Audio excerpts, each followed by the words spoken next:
So today, we're going to dive into a really powerful little novel by Naguib Mahfouz from 1985 called The Day the Leader Was Killed.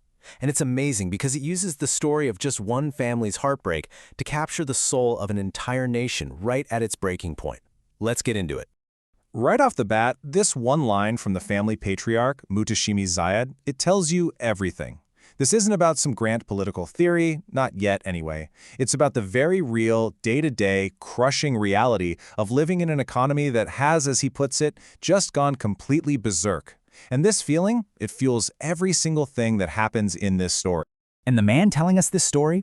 None other than Naguib Mahfouz. In 1988, he actually became the first Arabic writer to win the Nobel Prize in Literature. And he had this incredible gift for showing you what huge historical changes actually feel like for the regular people living right in the middle of them. So what was this massive change they were all living through? Well, it was a policy called Infitah, which was President Anwar Sadat's open-door economic policy. Now, it was supposed to open up and liberalize Egypt's economy, but for a lot of people, it just created this chaotic world of crazy inflation and massive inequality. And this policy, Infitah, it's like the ghost that haunts every single page of this book.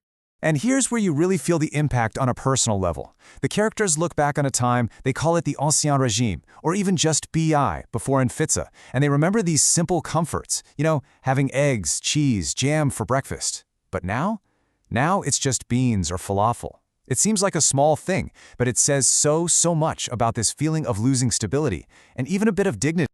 So, how does all this pressure actually play out? Well, we see it all through the eyes of three people, each from a different generation, each living in their own world, but they're all stuck under the same roof. And these three perspectives give us this incredible, complete picture of what's going on. You've got Muhtashimi, the grandfather, who's just clinging to his faith and his memories of the past. Then there's his grandson, Elwan, a young guy who feels totally redundant, like he has no way to build a real life for himself. And finally, there's his fiancée, Randa, who feels her own life just slipping away, wondering, how long can I really wait for a future that might not ever show up? All this tension, it really comes to a head in the heart of the novel. The love story between Elwan and Randa. They have this engagement that's just been stretched to its absolute breaking point by the economy. I mean, this quote from Elwan just says it all, doesn't it?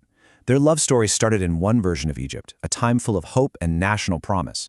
But now they're trying to build a life in a totally different one, a reality shaped by Infitah, where love alone just doesn't pay the rent. They are literally trapped between two different historical eras. And the pressure?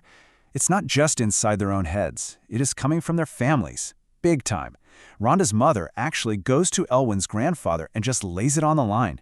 The girl is waiting, and it's become unbearable.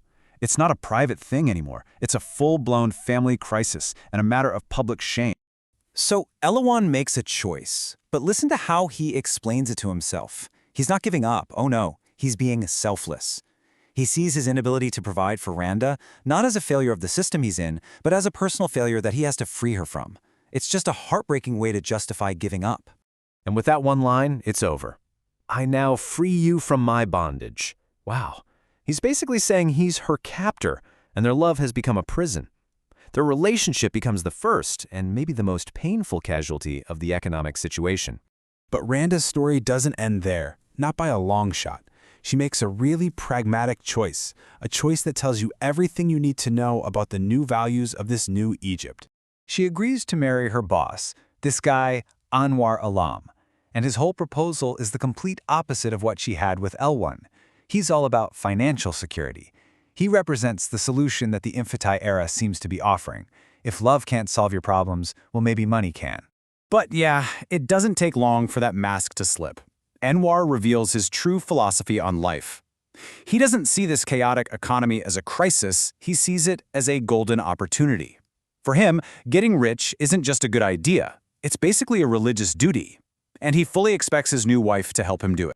So the marriage just implodes, and with, shocking speed. First, he starts turning their home into a business lounge for these loud, drinking men every night. Randa, obviously, confronts him about it, and his response, he doesn't even argue. He just coldly calls their entire marriage a misjudgment, like it was a bad business deal. Her dignity means absolutely nothing next to his ambition, and so she walks out. That promise of security, totally, completely hollow. And this is the moment where everything collides. The personal story slams right into the political one. Just as this family is reeling from all these private heartbreaks, the entire nation is suddenly thrown into absolute chaos. Okay, so picture this. The date is October 6th. It's Victory Day, a huge national holiday in Egypt, celebrating their military success in the 1973 war. This is a day of maximum national pride. The family's at home watching the big military parade on TV. And the book describes President Sadat at the absolute height of his power. He's a commander, a king. He's surrounded by a luminous halo. He looks completely untouchable. And then, the screen goes fuzzy. The feed is cut. What happens next is just pure chaos, all coming through these confusing, fragmented reports. The family hears an announcer just screaming about traitors. Then the parade coverage is replaced by patriotic songs. Then there's an update. There was an abortive attempt on the president's life. Then another update. He's only slightly injured. But then the music stops, and a recitation of the Quran begins, which in the Muslim world is a traditional sign of death. And then the official word finally comes through. The impossible has happened. The untouchable leader, the man who is the architect of both the nation's greatest victory and this family's private misery, has been assassinated. Right there, on live TV. The massive story of the nation just violently crashed into their tiny living room. And that's where Mahfouz leaves us. On the same day the leader was killed, a loveless marriage ended, and a young man's future was still completely blank. The novel doesn't give you any easy answers. Instead, it just leaves you with this profound question. When the big story of a nation is suddenly and violently rewritten, what on earth happens to all the small, personal stories of the people living inside it?